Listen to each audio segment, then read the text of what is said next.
Oke teman-teman semua, kali ini kembali lagi bersama saya Dewa Guna. Saya ingin membahas mengenai saham BNI kira-kira di tahun 2028 kalau sahamnya bisa naik ke 5.700 berapa sih profitnya? Oke, kita lanjut yang pertama mengenai performa masa lalu dan kondisi saat ini. Teman-teman sudah tahu ya, pada saat ini kita mengalami krisis energi ya karena konflik di Iran dan Israel Amerika.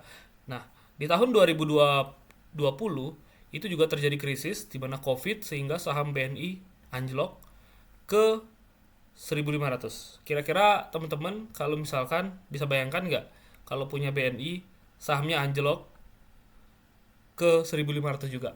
Bisa dibayangkan nggak seperti apa? Nah, tapi sebagai seorang investor menurut saya kita harus berpikir ke hal yang lain ya. Karena dari analisis konsensus juga memberikan prediksi bahwa di tahun 2026 itu labanya juga masih meningkat dibandingkan 2025. Ya, peningkatannya mungkin 8% dan di tahun 2027 peningkatannya bisa 10%. Nah, teman-teman bisa cek di Stockbit.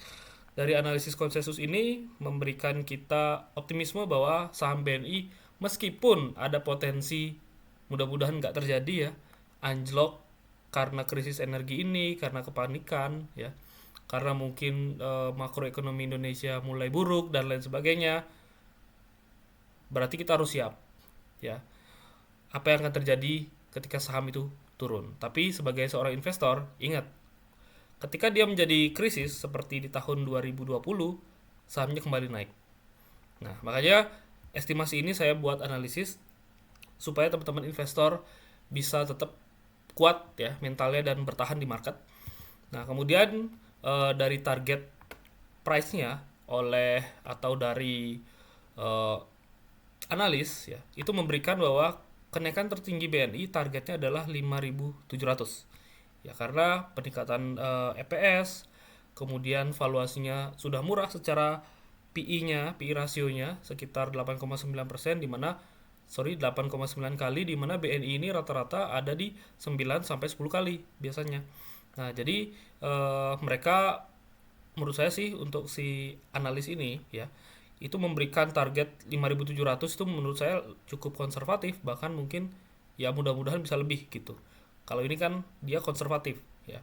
Jadi dia mengambil target yang wajar gitu, nggak terlalu tinggi dan nggak terlalu rendah juga. Kemudian kita lihat dari potensi dividen jika mengacu pada laba yang sudah diprediksi oleh analis gitu. Ya, jadi kalau misalkan teman-teman punya saham BNI di harga 4.300 ya, dan seandainya dia anjlok ke 1.500, tapi kembali lagi nanti di tahun 2027 atau 2028, ini misalkan ya, ke 5.000 berapa sih potensinya? Yang pertama kita harus lihat dari dividen dulu.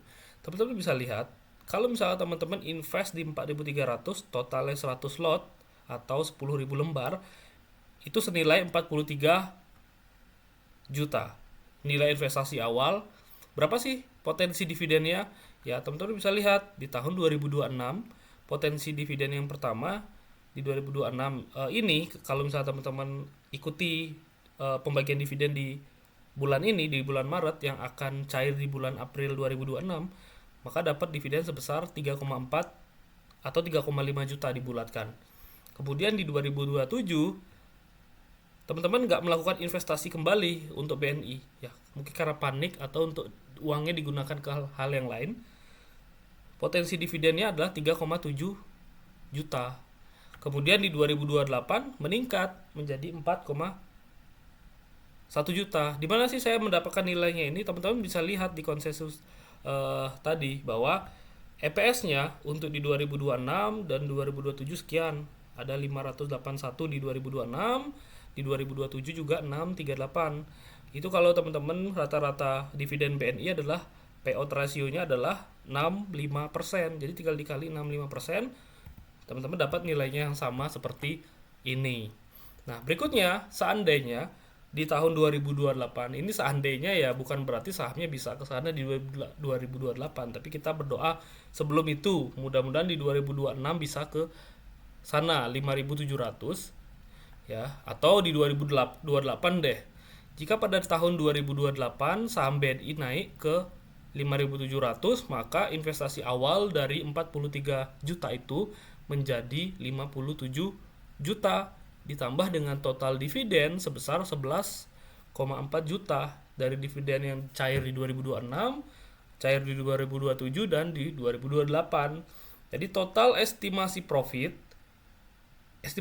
sebesar 68,4 juta, atau asetnya teman-teman yang tadi 43 juta itu naik sebesar 59% sejak 2026. Ya, jadi resiko dan kesimpulan, tentu resikonya adalah suku bunga global yang masih belum turun terlalu rendah, yang menyebabkan adanya perlambatan ekonomi, belum lagi ada konflik geopolitik. Ya, jadi itu menjadi resiko di mana perbankan ini adalah salah satu sektor yang sangat-sangat dipengaruhi oleh kondisi makro dari suatu negara. Ya, kesimpulannya adalah disclaimer on ya. Jadi kalau menurut saya, jadi BNI ini cocok untuk investasi jangka panjang dengan dividen yang stabil. Ya, jadi kalau misalkan hari ini teman-teman beli, mungkin besok terus anjlok gara-gara kepanikan market ke 1000 ya, tapi nggak dijual kembali dan akhirnya naik kembali. Estimasinya tadi sudah saya buatkan. Ya. Jadi 59% keuntungannya teman-teman itu mungkin terlihat kecil, teman-teman. Tapi total keuntungannya itu bisa mengalahkan inflasi dan deposito secara telak. Nah, sekian dan terima kasih ya. Disclaimer on, bukan ajakan jual atau beli saham. Silahkan teman-teman pelajari kembali dan tentukan tujuan investasi teman-teman.